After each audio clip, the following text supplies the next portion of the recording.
Hi friends, రీసెంట్గా women's one day world cup టోర్నీలో భాగంగా తొలి సెమీఫైనల్ మ్యాచ్లో సౌత్ ఆఫ్రికా అద్భుతమైన ఆట తీరును కనబరిచి ఈ వన్డే వరల్డ్ కప్ చరిత్రలోనే మొట్టమొదటిసారిగా ఫైనల్ చేరింది.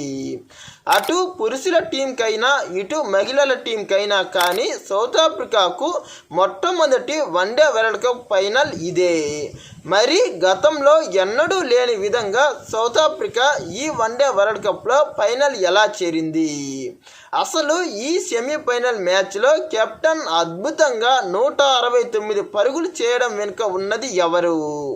సౌత్ ఆఫ్రికా యొక్క ఇలాంటి అద్భుతమైన ఆట తీరు కనబరచడం వెనుక ఆ టీం యొక్క పాత్ర ఎలా ఉంది, ఈ గెలుపు ఎలా సాధ్యమైంది వంటి అంశాలన్నింటినీ ఈ వీడియోలో అత్యంత వివరంగా తెలుసుకుందాం. Let's begin our episode.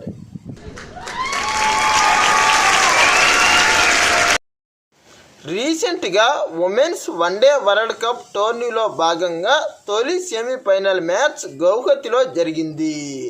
అయితే ఈ మ్యాచ్ ఇంగ్లాండ్ మరియు సౌత్ ఆఫ్రికా మధ్య జరగగా దీనిలో సౌత్ ఆఫ్రికా అద్భుతమైన ఆట తీరును కనబరిచి ఇంగ్లాండ్ను దాదాపుగా 125 పరుగుల తేడాతో చిత్తుగా ఓడించి తమ చరిత్రలోనే మొట్టమొదటిసారిగా ఫైనల్ చేరింది. అయితే ఈ విజయంలో సౌత్ ఆఫ్రికా బ్యాట్స్మెన్ అయినటువంటి మరియు కెప్టెన్గా ఉన్న లారా వోల్వార్ట్ అద్భుతమైన సెంచరీతో దాదాపుగా 169 పరుగుల చేసి ఏకంగా తమ టీంకు ఒంటి చేత్తో విజయాన్ని అందించారని చాలా సగర్వంగా చెప్పవచ్చు.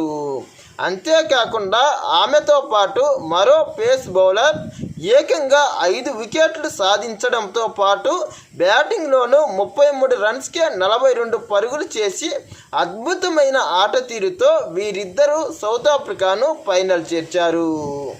అయితే గతంలో పురుషుల్లో ఎంతో గొప్పగా చెప్పబడ్డటువంటి జాక్వస్ కాలిస్, ఏబీ డివిలియర్స్ మరియు గ్రేమ్ స్మిత్ వంటి గొప్ప స్టార్ ఆటగాళ్ళు ఉన్నా వారెవ్వరూ సాధించలేనటువంటి గొప్ప ఘనతను వీరు సాధించడం నిజంగా చాలా గొప్ప అంశమే.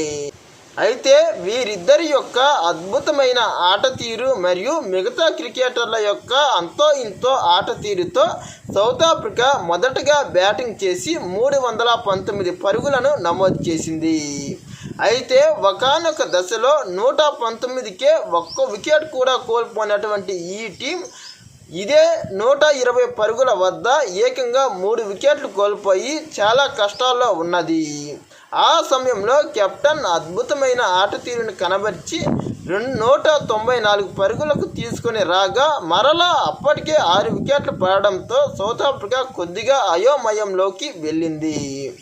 కానీ అదే టయానికి అప్పటికే కెప్టెన్ వాల్వార్ట్ సెంచరీ పూర్తి చేయడంతో ధనాధన్ ఇన్నింగ్స్తో 169 పరుగులకు వెనుదిరిగింది.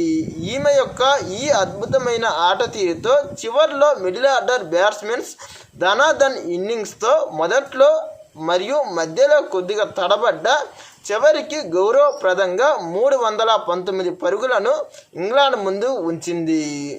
అయితే ఇంగ్లాండ్ ప్రారంభంలోనే అసలు ఒక్క రన్ కూడా చేయకుండానే ఓపెనర్లు మరియు టాప్ ఆర్డర్ బ్యాట్స్మెన్లు ముగ్గురు కూడా డకౌట్లు కావడం ఇంగ్లాండ్ యొక్క ఓటమిని మొదట్లోనే ఖరారు చేసింది.